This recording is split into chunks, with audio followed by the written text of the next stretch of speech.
حال ہی کے اشعار آپ کو سنائے تھے کہ پستی کا کوئی حد سے گزر نہ دیکھے، اسلام کا گر کر نہ ابھر نہ دیکھے، مانے نہ کبھی کہ مد ہے ہر جزر کے بعد دریا کا ہمارے جو اتر نہ دیکھے۔ دین مغلوب ہو، دین پامال ہو، اغیار اس کو پاؤں تلے روند رہے ہو، اور اللہ کا وفادار بندہ پاؤں پھیلا کر سو رہا ہو، بال بچوں میں خوش و خرم زندگی بسر کر رہا ہو، ہے کوئی غیرت کا معاملہ؟ اقیم الدین ولا تتفرقوا فیہ، یہ دین قائم ہونے کے لیے آیا، قائم کرو۔ اقامت دین اسی کا نام ہے جو آخری تقریر کا موضوع ہے۔ تو اس کا طریقہ کار کیا ہے؟ آج نہ بتا رہا ہوں، یہ تیسری چھت ہے، تکبیر رب، اقامت دین۔ تیسرا لفظ کیا ہے؟ اظہار دین۔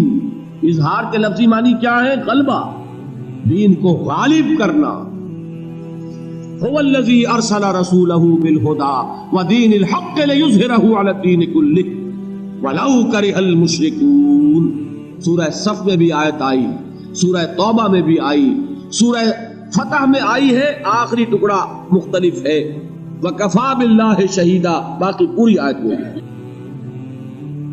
ہم نے اپنے رسول کو بھیجا اس لیے الہدا دے کر، قرآن حکیم اور دین حق دے کر، تاکہ غالب کرے اسے کل کے کل دین پر۔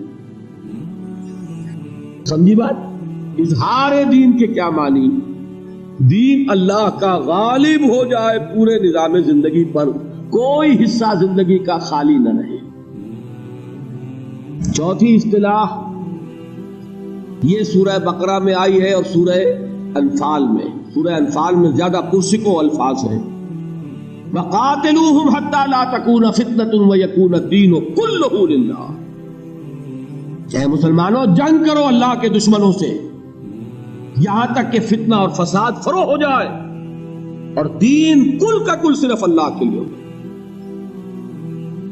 سمجھ رہے ہیں؟ فتنہ اور فساد کیا ہے؟ موٹی سی بات سمجھیے۔ آپ کہیں کہ صاحب امریکہ میں تو کوئی فتنہ نہیں، کوئی فساد نہیں، اور فلاں سوسائٹی تو بڑی پرامن ہے۔ اصل فتنہ کیا ہے؟ اگر ڈاکوؤں کے ڈیرے میں امن ہے تو کیا اسے امن کہا جائے گا؟ بات سمجھیے، اصل فتنہ کیا ہے؟ یہ زمین کس کی ہے؟ اس پر حکومت کس کی ہونی چاہیے؟ جو اپنی حکومت جما رہا ہے وہ کون ہے؟ باغی۔ کیوں ڈر رہے ہیں آپ؟ جو یہ کہے کہ مجھے اختیار ہے جو چاہوں کروں، وہ کون ہے؟ باغی۔ اور جو اللہ کا وفادار ہے اس کی کیا ذمہ داری ہوگی؟ اس بغاوت کا سر کچلنا۔ اگر نہیں کچلتا تو کیا شمار ہوگا؟ وہ بھی باغی کا ساتھی۔ جو باغی کو برداشت کرے، ایبیٹمنٹ کہلائے گی، یہ جرم کی اعانت کہلائے گی۔ یہ دو اور دو چار کی طرح سمجھیے، پھر سمجھیے زمین کس کی؟ Who is the rightful ruler of this world؟ اللہ۔ کس کو حق پہنچتا ہے کہ اس کا قانون چلے؟ کوئی اور اپنا چلوائے تو کون؟ باغی۔ اور جو اللہ کا وفادار ہے اس کا فرض کیا؟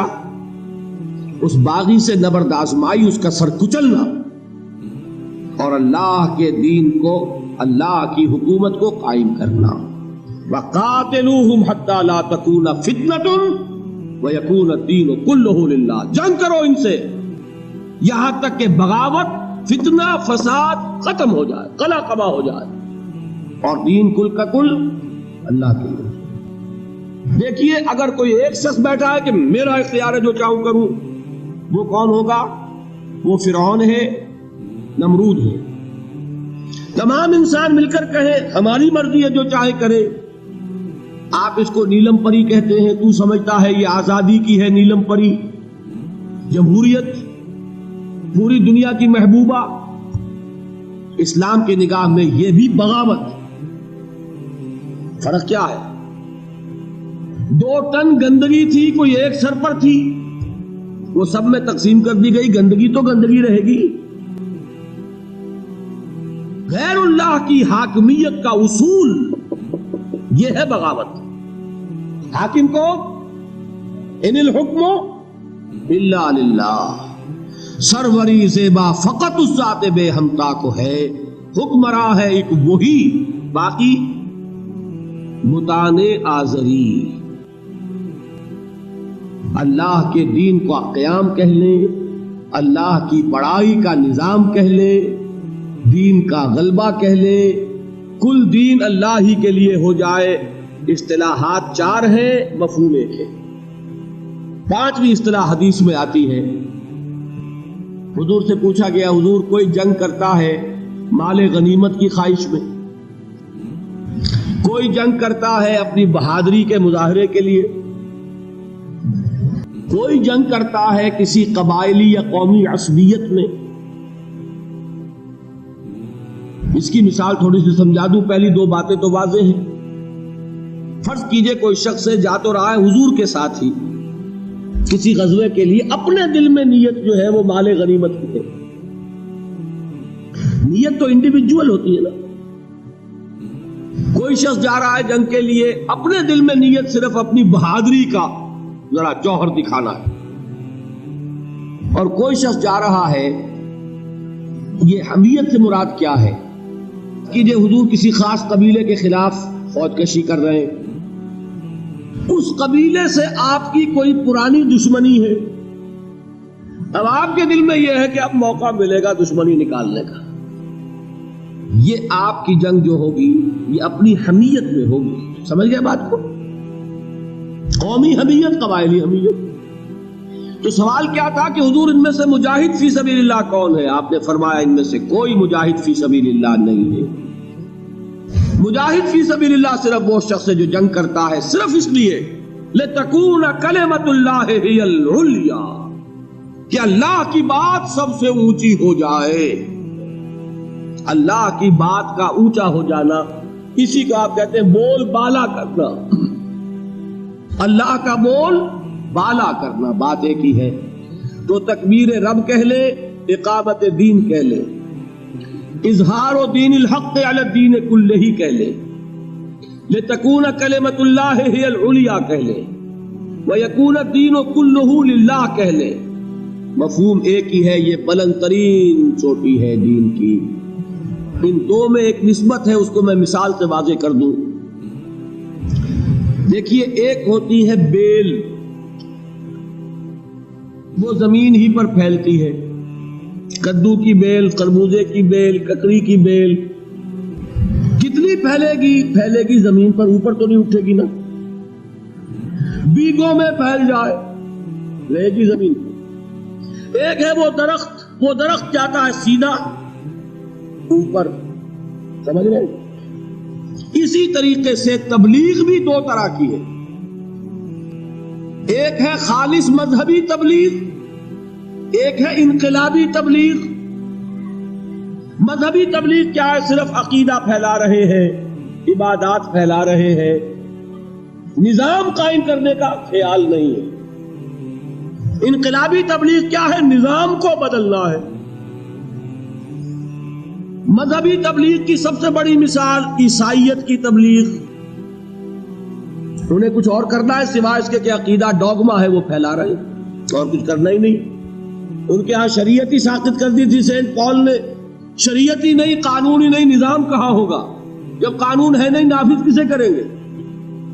وہ جو کہتے گنجی کیا نہائے کیا نچوڑے، ہے ہی نہیں، بال ہی نہیں ہے تو کس کو دھوئے گی، کس کو نچوڑے گی، کس کو سکھائے گی؟ ان کے پاس شریعت ہی نہیں. حضرت عیسیٰ تو یہ کہہ کر گئے تھے، اب بھی وہ الفاظ موجود ہیں سرمن آف دی ماؤنٹ کے شروع میں، don't think I have come to destroy the law. ہرگز یہ گمان نہ کرنا کہ میں شریعت موسوی کو ختم کرنے آیا ہوں. شریعت موسوی تم پر بھی لاگو رہے گی. لیکن سینٹ پال نے بیک جنبش قلم شریعت کو ساقط کر دیا. موجودہ عیسائیت حقیقت میں پالزم ہے، عیسائیت ہے ہی نہیں. اس پالزم میں شریعت نہیں ہے. شریعت نہیں تو نافذ کسے کریں؟ دیکھیے، فرض کیجئے اسلام میں شریعت نہ ہوتی تو پھر تو ایک اللہ اور رسول کا نام ہی پھیلانا تھا نا، اور تو ہمیں کچھ کرنا ہی نہیں تھا. یہاں سارا معاملہ کیا شریعت ہے، قانون ہے، نظام ہے، تو اللہ اس کے رسول کے نام کو پھیلاؤ، پیغام کو پہنچاؤ اور اللہ کے دین کو قائم کرو۔ وہ قائم کرنے کی مثال دنیاوی سطح پر آپ لیں گے، خالص مذہبی تبلیغ کی مثال عیسائیت کی تبلیغ، انقلابی تبلیغ کی مثال کمیونزم کی تبلیغ۔ کمیونسٹ بھی تبلیغ کرتا ہے کہ نہیں؟ لوگوں کو ہم خیال بناتا ہے کہ نہیں؟ کروڑوں اور اربوں ڈالر کا لٹریچر رشیا سے چھپ کر آتا ہے کہ نہیں؟ کیوں آتا؟ تبلیغ ہے نا۔ لیکن یہ تبلیغ کس لیے ہے؟ کمیونسٹ سسٹم کو نافذ کرنے کے لیے، انقلاب برپا کرنے کے لیے، جمہوری یا سیاسی یا دوسرے جو بھی سرمایہ دارانہ جمہوری نظام ہے ان کو ختم کرنے کے لیے۔ یہ مقصد ہے کہ نہیں؟ یہ تبلیغ ہے انقلابی تبلیغ، وہ تبلیغ ہے مذہبی تبلیغ۔ اسلام میں یہ دونوں ہیں۔ دوسری منزل تھی جو میں نے بتائی وہ تبلیغ کی ہے، تیسری منزل انقلاب کی۔ نظام بدلو، حکومت اللہ کی قائم ہو، جمہور کی نہیں، شریعت اللہ کی نافذ ہو۔ کوئی پارلیمنٹ قانون سازی کر سکتی ہے صرف اللہ اور اس کے رسول کے احکام کے دائرے کے اندر